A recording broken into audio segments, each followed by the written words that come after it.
નમસ્તે ગુજરાત। આજે 26 તારીખ અને વાર શનિવાર। ગુજરાતમાં વરસાદનો એક નવો રાઉન્ડ અને એની શરૂઆત થઈ ગઈ છે। ઘણા બધા વિસ્તારોમાં ગઈકાલે સારો એવો વરસાદ પડ્યો।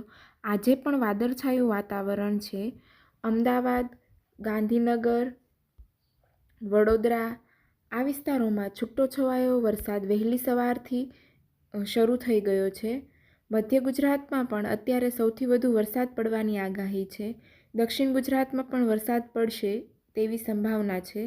આજે કયા વિસ્તારમાં વરસાદ રહેશે તેની વાત કરીએ તો સૌપ્રથમ વાત કરીએ ઉત્તર ગુજરાતની, તો ઉત્તર ગુજરાતમાં પાલનપુર છે, રાધનપુર છે, મહેસાણા છે, હિંમતનગર છે, ખેડબ્રહ્મા છે, આ વિસ્તારમાં સારો એવો વરસાદ પડવાની શક્યતા।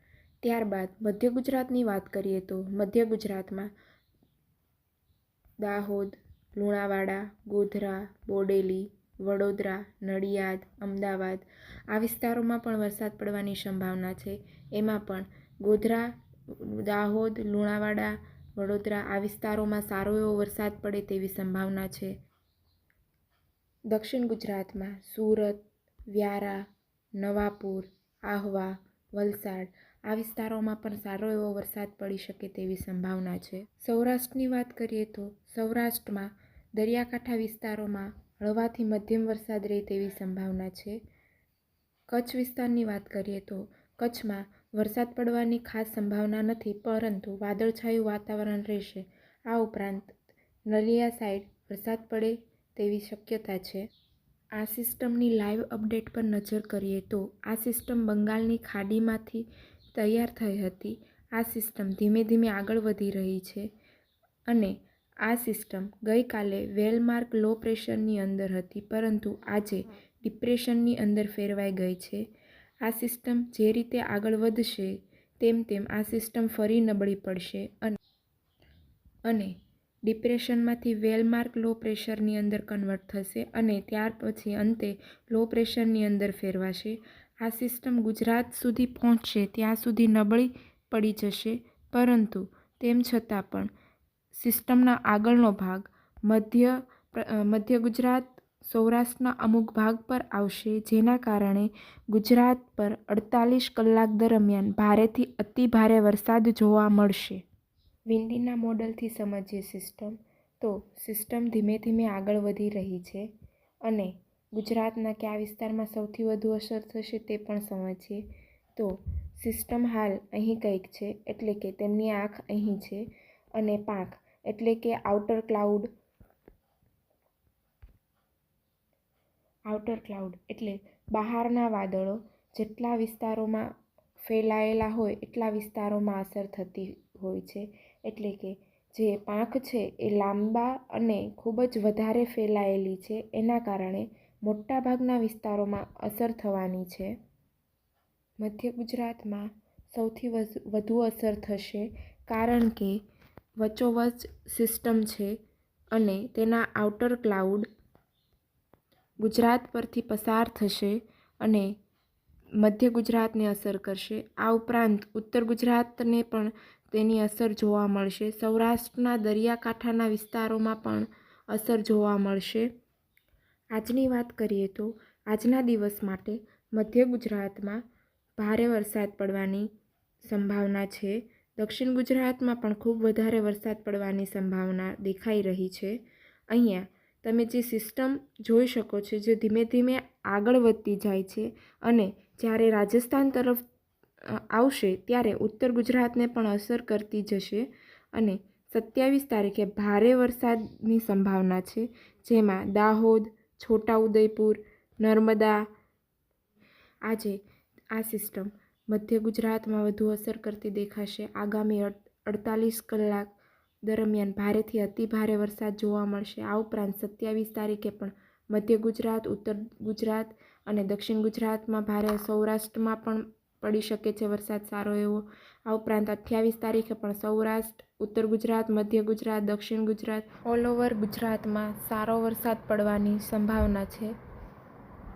હવામાન વિભાગની આગાહી પર નજર કરીએ તો રેનફોલ ડિસ્ટ્રીબ્યુશન આજે તારીખ 26 તારીખ, તેમાં કચ્છ વિસ્તાર અને સૌરાષ્ટ્રના વિસ્તારોમાં ઘણા બધા સ્થળે ગાજવીજ સાથે હળવાથી મધ્યમ વરસાદ રહી શકે છે. આ ઉપરાંત ઉત્તર ગુજરાત, મધ્ય ગુજરાત અને દક્ષિણ ગુજરાતના મોટાભાગના સ્થળોએ ગાજવીજ સાથે હળવાથી મધ્યમ વરસાદ રહી શકે છે. એટલે કે 76થી 100% ભાગોમાં વરસાદ નોંધાઈ શકે છે. આ ઉપરાંત 27 તારીખની વાત કરીએ તો 27 તારીખે ઓલ ઓવર ગુજરાતમાં મોટાભાગના વિસ્તારોમાં સારો એવો વરસાદ નોંધાઈ શકે છે. એટલે કે હળવાથી મધ્યમ વરસાદ રહે 75થી 100% ભાગોમાં. 28 તારીખે પણ ઓલ ઓવર ગુજરાતમાં મોટાભાગના સ્થળોએ ગાજવીજ સાથે વરસાદ જોવા મળશે. આ ઉપરાંત 29 તારીખે પણ મોટાભાગના વિસ્તારોમાં ગાજવીજ સાથે વરસાદ જોવા મળશે. 30 તારીખનું જોઈએ તો 30 તારીખે ઓલ ઓવર ગુજરાતના ઘણા બધા સ્થળોએ હળવાથી મધ્યમ વરસાદ નોંધાઈ શકે. એટલે કે 51થી 75% ભાગોમાં વરસાદ નોંધાઈ શકે તેવી શક્યતા. 31 તારીખે જોઈએ તો ઉત્તર ગુજરાત, મધ્ય ગુજરાત અને દક્ષિણ ગુજરાતમાં મોટાભાગના સ્થળોએ હળવાથી મધ્યમ વરસાદ રહી શકે. અને સૌરાષ્ટ્ર અને કચ્છ વિસ્તારમાં અમુક સ્થળોએ ગાજવીજ સાથે હળવાથી મધ્યમ વરસાદ રહી શકે તેવી શક્યતા છે. થંડરસ્ટોર્મ વોર્નિંગની વાત કરીએ તો 26 તારીખ, 27 તારીખ, 28 તારીખ અને 29 તારીખે છૂટાછવાયા સ્થળોએ મેઘગર્જના સાથે હળવાથી મધ્યમ વરસાદ રહેશે અને પવનની સ્પીડ 30થી 40 કિલોમીટર પ્રતિ કલાક હશે. હેવી રેનફોલ વોર્નિંગની વાત કરીએ તો તેમાં સૌરાષ્ટ્રમાં ભાવનગર અને અમરેલીમાં છૂટાછવાયા સ્થળે ભારે વરસાદની આગાહી છે. આ ઉપરાંત વલસાડ, દાદરા નગર હવેલી, નવસારી, ડાંગ, તાપી, સુરત, નર્મદા, ભરૂચ, આ ઉપરાંત છોટાઉદેપુર, વડોદરા, પંચમહાલ, દાહોદ આ વિસ્તારોમાં પણ છૂટાછવાયા સ્થળોએ ભારે વરસાદ પડી શકે તેવી શક્યતા છે. 27 તારીખની વાત કરીએ તો 27 તારીખે દાહોદ, છોટાઉદેપુર અને નર્મદામાં ઓરેન્જ એલર્ટ આપેલું છે. એટલે કે છૂટાછવાયા સ્થળે અતિ ભારે વરસાદ પડે તેવી સંભાવના છે. આ ઉપરાંત યલો એલર્ટમાં ઉત્તર ગુજરાત, મધ્ય ગુજરાત અને દક્ષિણ ગુજરાત છે. અને સૌરાષ્ટ્રના અમુક ભાગો જેવા કે સુરેન્દ્રનગર, બોટાદ, ભાવનગર, અમરેલી, રાજકોટ આ વિસ્તારોમાં છૂટાછવાયા સ્થળે ભારે વરસાદ પડી શકે છે.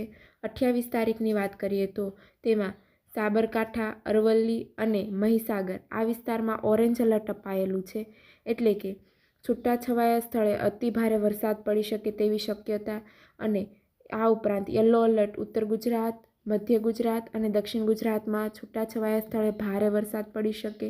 સૌરાષ્ટ્રના અમુક ભાગો જેમાં મોરબી, સુરેન્દ્રનગર, બોટાદ અને રાજકોટમાં પણ છૂટાછવાયા સ્થળે ભારે વરસાદ પડી શકે તેવી સંભાવના છે.